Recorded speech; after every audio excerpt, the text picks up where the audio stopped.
Okay, back again for part B here. And for this segment, we need to start addressing the idea of drag force and terminal speed.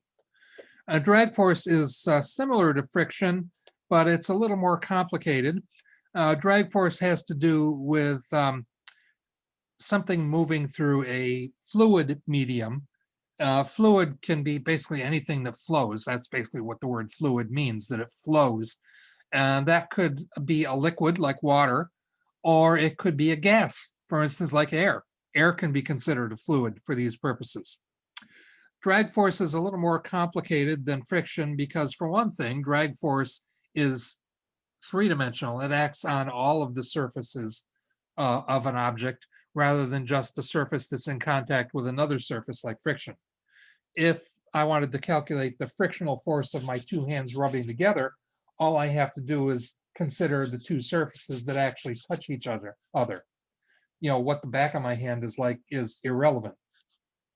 But if I want to calculate say, the drag force of my hand moving through air, then I'd have to consider all of the surfaces, the top surface, the bottom surface, the side, if any air can get in between my fingers, and all of that. That's more complicated.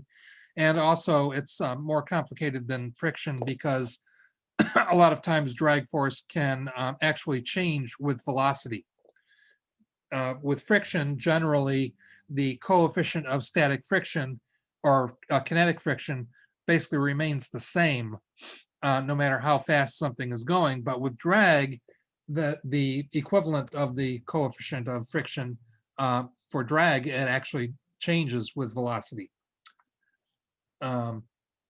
So fluid medium, it is like friction in direct opposition to movement or potential movement.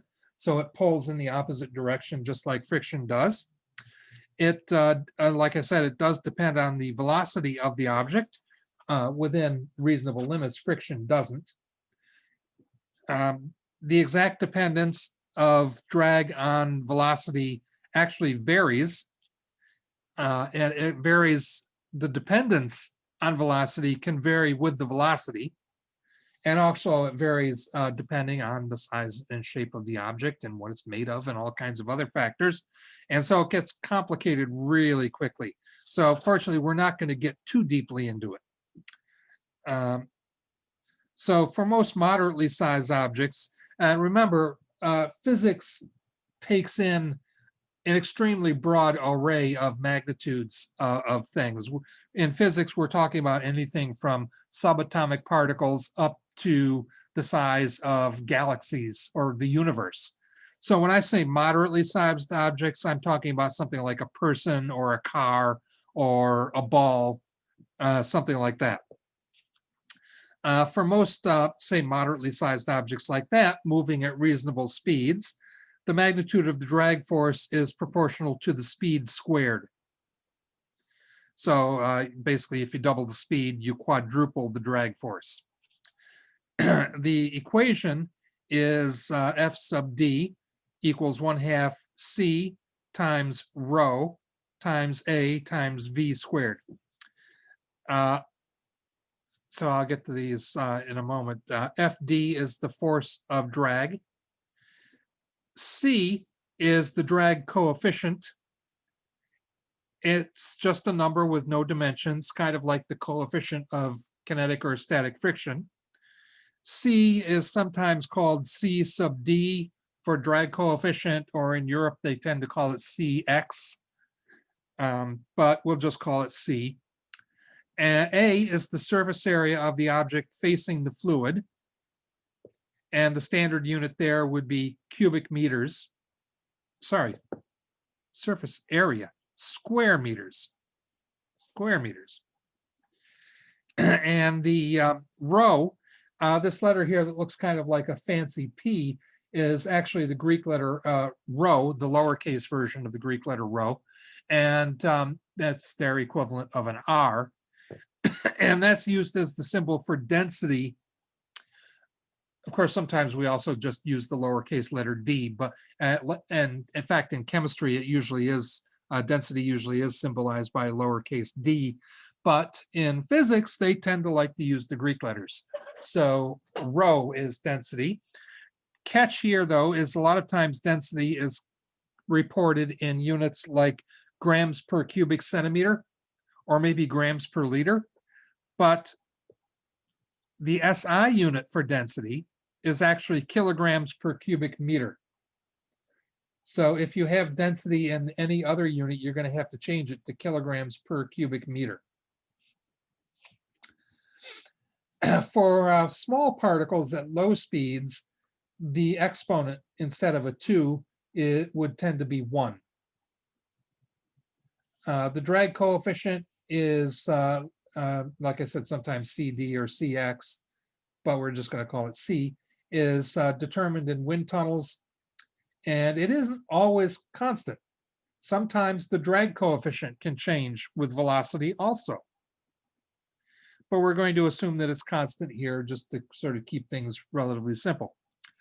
There's a table of typical values for drag coefficients on page 304, so you can kind of get an idea of how various things compare to each other. The Toyota Camry has a lot less drag than I would have expected.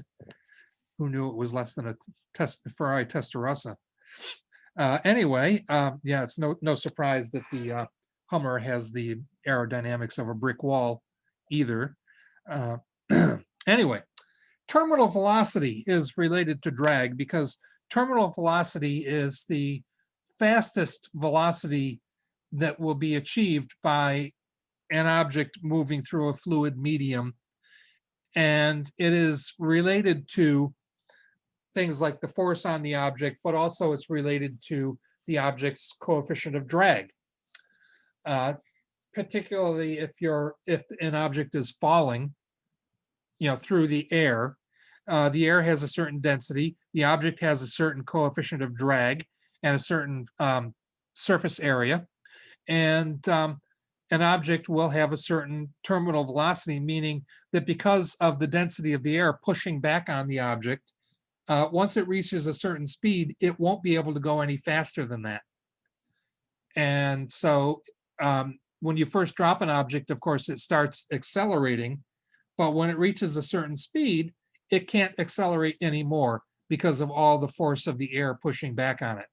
And once that happens, it's at the terminal velocity, and it will keep going at that speed until it hits the ground. So this is basically the effect of drag combined with the second law. A good example is like a skydiver falling through the air, for instance. The forces on the skydiver would be gravity pulling downward and drag pushing upward. The gravity is constant, but the drag is proportional to velocity squared. So as the velocity of the skydiver increases, the drag increases by an exponential amount, and eventually you get to the point where the drag and gravity basically cancel each other out.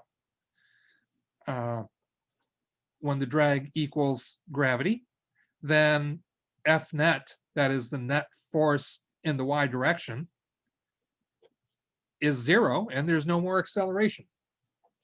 Or in other words, your velocity is constant from that point on, and that is what's known as the terminal velocity, or V sub t, as we call it. At the terminal velocity, the net force in the y direction is equal to weight, which is, of course, let me get,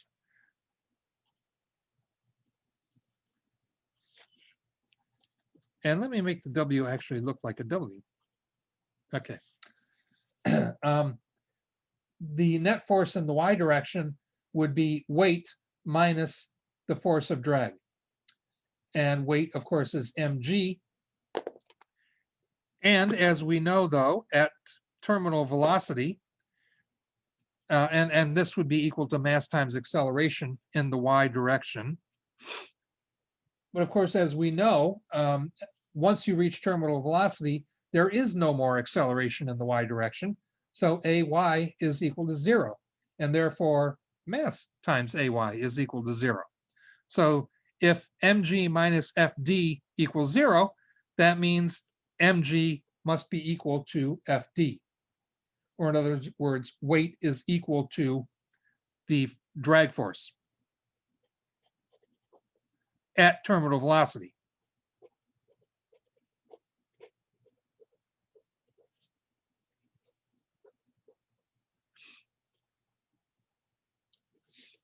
Okay, so that's basically what that's saying.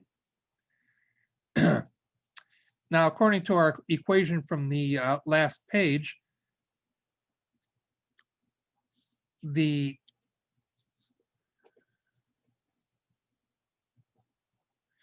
force of drag, which we know from this up above here is also equal to mg, is equal to 1/2 c rho a vt squared. And then we just solve for vt. When we rearrange this entire equation, actually, we can look at that if I can, well, if I can find some paper I haven't written on. You can actually look at that.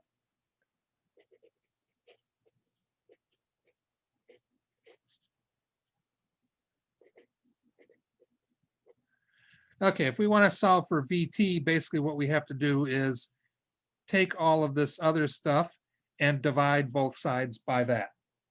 So we have mg over 1/2 c rho a equals vt squared. Dividing by 1/2 is the same as 2, so we could say 2 mg over c rho a equals vt squared. And then you just take the square root of that, and you've got vt. Okay, and that is, hopefully, okay, that's what I got up here. I switched the c in the row, but it doesn't matter what order you multiply them in. Okay, so that is terminal velocity. And this is a general equation. You should be able to apply that in just about any instance. So as an example, if the density of air is 1.21 kilograms per cubic meter, so watch out again, if you get density in different units, you're going to have to switch them to kilograms per cubic meter. And the mass of the skydiver is 75 kilograms. And the cross-sectional area of the skydiver is 0.18 square meters. Or in other words, head first.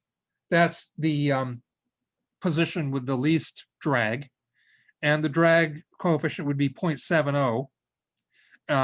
This position has the least drag because it has the least cross-section, the smallest cross-section. The terminal velocity in that instance would be 2 times the mass times gravity, 2 times 75 times 9.8 meters per second squared, over the density of the air, which is 1.21 kilograms per cubic meter, times 0.70, the drag coefficient, times 0.18 meters squared, which is the cross-sectional area. Take the square root of that, and that's basically the square root of 9,641.9, and that ends up being 98.2 meters per second.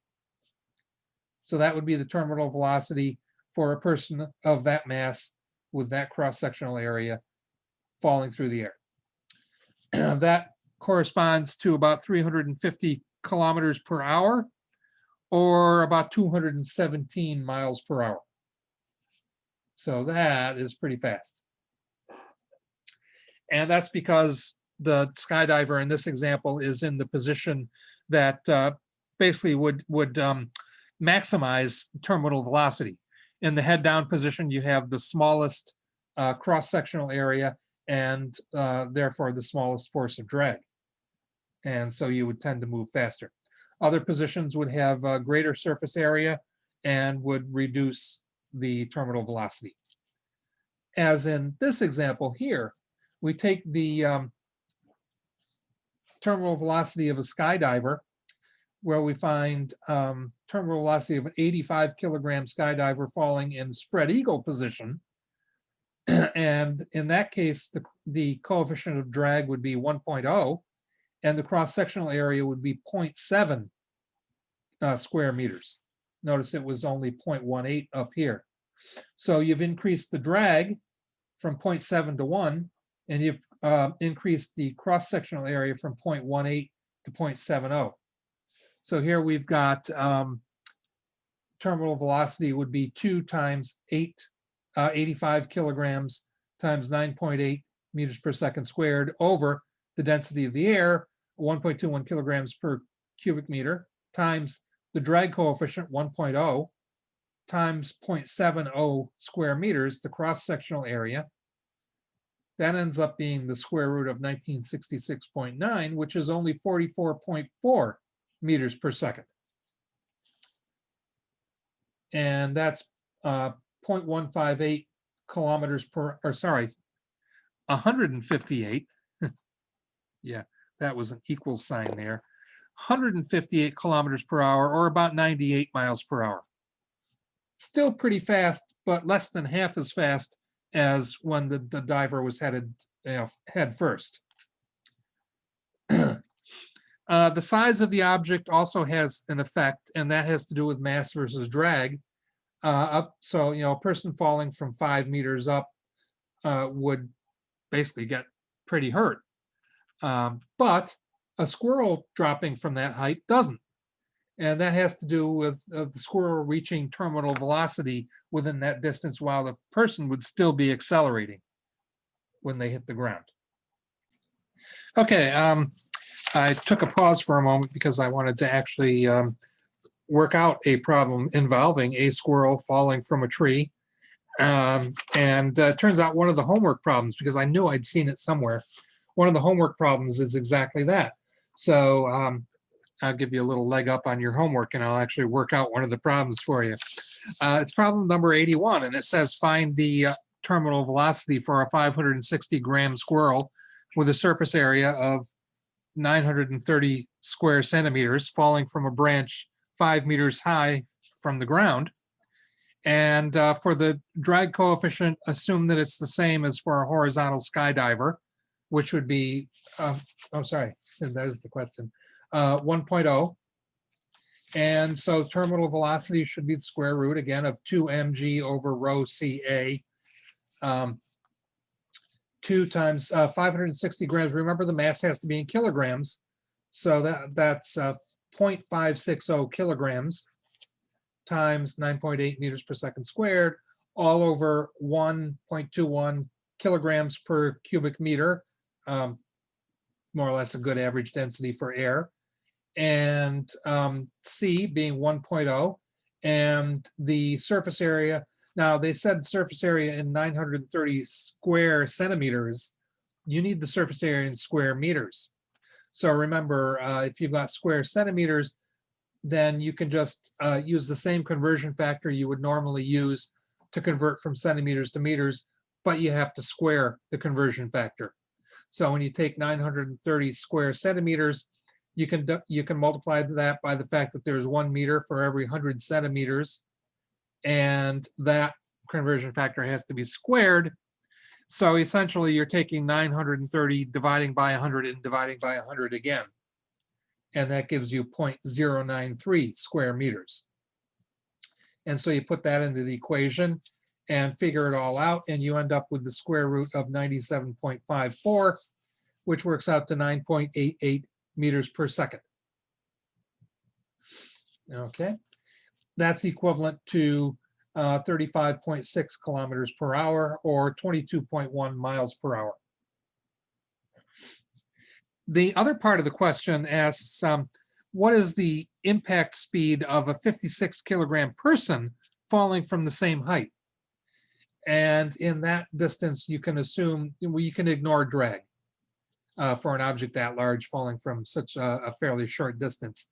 And actually for this, if you're going to ignore drag, the best equation to use would be going back to the kinematic equations, where you have final velocity squared is equal to the original velocity squared plus 2g times the distance traveled in the y direction, or y final minus y original. The original velocity, of course, if you're falling off a branch, you start at rest. So the original velocity is 0, and that's plus 2 times 9.8, that's gravity, times 5 meters. That's the distance that you're falling. And you end up with a final velocity squared of 98 meters per second. When you take the square root of that, you get 9.9 meters per second, which is actually very similar to the terminal velocity of the squirrel. The thing is, the squirrel reaches terminal velocity well above the ground, and it's traveling at that speed the rest of the way down. The person is actually still accelerating when he hits the ground. And since the speed in meters per second is about the same, that means that you'd be hitting the ground at about 22 miles per hour, which that's pretty fast. And what really counts when you're hitting the ground is momentum. Momentum is mass times velocity, or kinetic energy, which is 1/2 mass times velocity squared. And in terms of momentum or kinetic energy, the person hitting the ground is going to have a lot more momentum or kinetic energy than the squirrel does. So if we want to say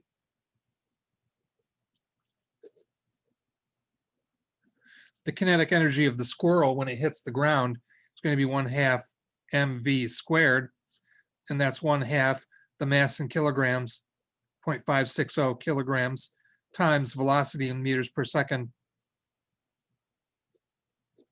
squared, and that would be 0.56 times 9.88 times 9.88 again, divided by 2, gives you 27.3 joules. Joules is just the normal metric unit for energy, which is a kilogram meter squared per second squared. And the kinetic energy of the person hitting the ground is going to be 1/2 mv squared. That's 1/2 56 kilograms times 9.9 meters per second squared. Oops, sorry, meters per second squared. And that's going to be 9.9 squared times 56 divided by 2. And that's going to be 2,744 joules.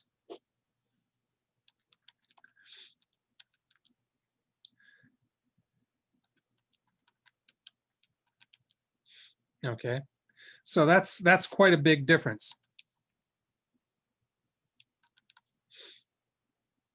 Okay, times, yeah, 2,744 versus 27.3. And this is basically the reason why it's going to hurt the person so much more than it hurts the squirrel. Okay. So anyway, that's, I think, enough for this segment of the video, and then we'll pause for a moment and come back with the third part.